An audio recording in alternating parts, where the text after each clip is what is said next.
guys? It's Greg Farley from The Wise Guys, aka Pegasus, Black Pegasus, I guess. Got the red do-rag on.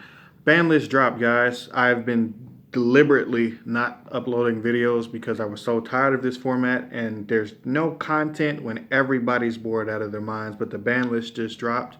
I do want to let you guys know that we have plenty of videos loaded up to come down the pipeline. We were just waiting on this day, and today happened. So let's talk about it real quick. I think first up, we got to talk about what got banned. Harp Horror got banned. It's a good ban. It's not going to completely kill Orcust, but it's definitely going to neuter it down to a pretty level playing field with the rest of the decks. I think there's still some more that could have been done, but that's just nitpicky, and they still kind of want to test the waters and see where the deck is.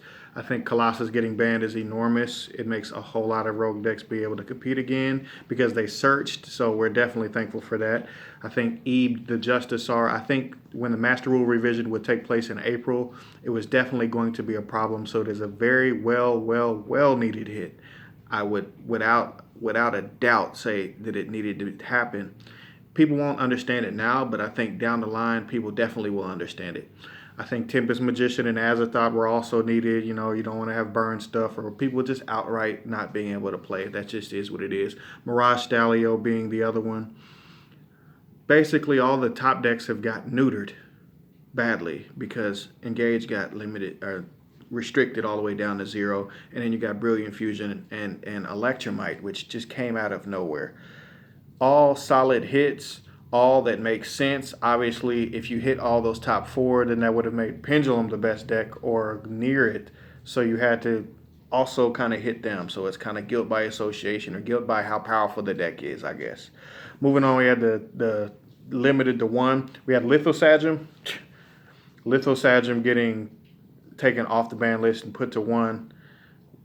It's strange because Dragonic Diagram is also limited to 1, so it's not going to be as accessible as you think, but Lithosagym is so powerful that that doesn't really matter. And Dinos, I think, is going to be a top tier deck, without a question, especially with all the Dino stuff that's coming out. Pot of Avarice is back. Pot of Avarice, that's an amazing card to have. I feel like it should have been back a while ago, but decks like Marincess, they get a definite boost. And now decks like Marincess can compete because all those top decks just got hit, and it was already doing okay.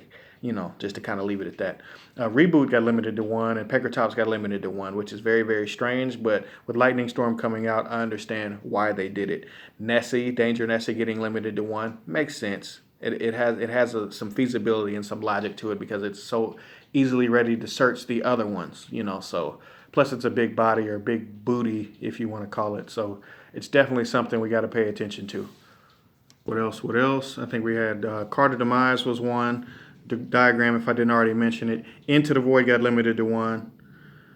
Makes sense. Kind of takes me off, but it makes sense. Sekka's Light got limited to 1, which was a curveball, but I sort of understand it because they don't want BA to just dump all over everything. But they're also, as you'll see in a second, they're alley-ooping or setting up another way to play Burning Abyss, which is cool. And there's also, it was already going to be played anyway.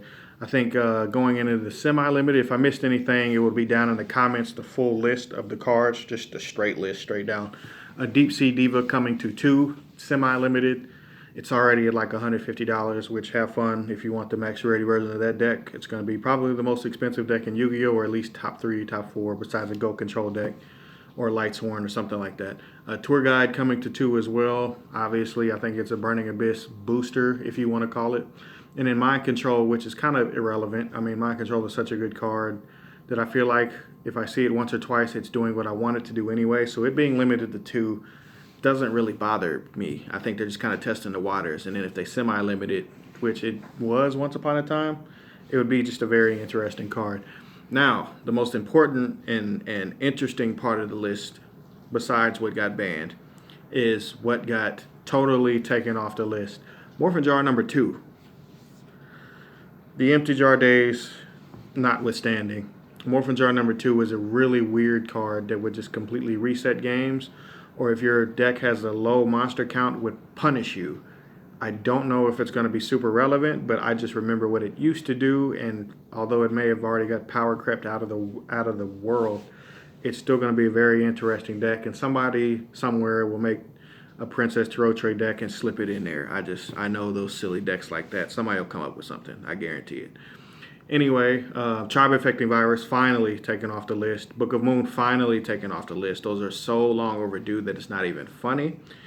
Book of Moon is an intelligent deck, an intelligent card to have in decks, and it's just a good card. It's the best trap card ever printed, a lot of people call it. But it's just a good card for the game, although with Solemn Warning being at 3, that also means decks like Guru Control are meta now, like meta, because anything that was rogue just had all the top decks move out of the way. So that means anybody that was right there is now bumped up. And now with the product that they're selling, with Eternity Code, with Ignition Assault next week, it's definitely going to be a major impact for all these new decks to see how we can navigate them, as well as the old guard of decks like Infernoids. Even like I said, Marincess. Marincess is definitely going to do something now because it doesn't have those oppressive top 4 or 5 decks that just wouldn't even let it play. Just my opinion. Lady Debug also coming to 3. Kagari coming to 3 because Engage is completely gone. You thought they were going to hit drones. They didn't hit drones. They hit 3 engages. So now you don't have any engages, no free pluses.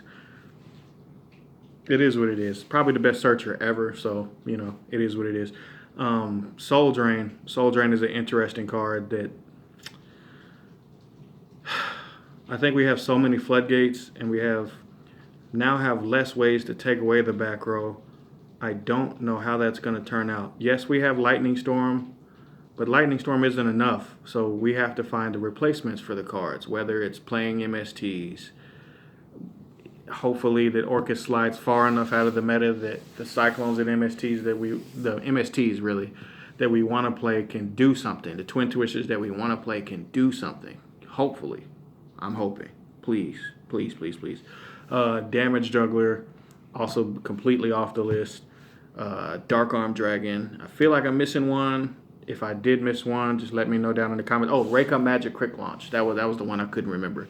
So, where does this leave the game? It leaves the game in a position where Magician Souls was already going to be really, really high priced, and Spiral was already going to be sort of meta, but it was going to struggle to get to mix in with the new decks. But now all hell is going to break loose, and Magician Souls is going to pick up a lot of decks that weren't that good. Like even Dark Magician can be a viable rogue deck. You also have a deck like Spiral that's now really unchecked. So is it not one of the best 5 decks?